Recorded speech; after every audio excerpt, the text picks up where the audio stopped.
Dahil nga nag-viral kahapon ang last photos kung saan ay in-upload niya ni Paolo Avellino at umabot na nga ng 5K comment doon sa last photos na silang dalawa ni Kim Cho.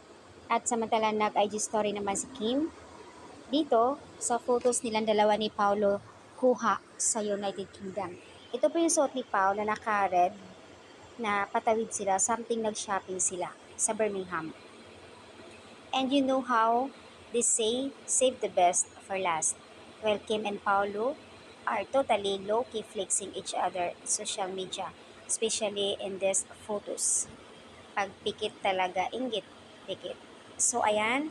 At kanina nga po ay nagkakaroon ng media conference, PBB host, kaninang 12 noon, at sabay naman kay Paulo Rojas Music Festival. So, yun po yung ganap nila today.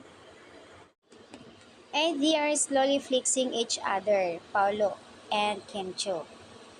Baka magiging narrative na naman ngayon ang dapat mag-holding hands. Basta tayo alam na natin lahat. Wag na po, sana dumilat. Haha. Pag-inggit talaga, ang daming nagmamasid sa kapaligiran natin. Samantala sa Showtime, kanina kung saan ay kinakantsawan nga. I think ay Showtime kahapon nata ito kasi kanina may conference si Kim kung saan ay kumanta si Kim na Bibi ko, Bibi ko.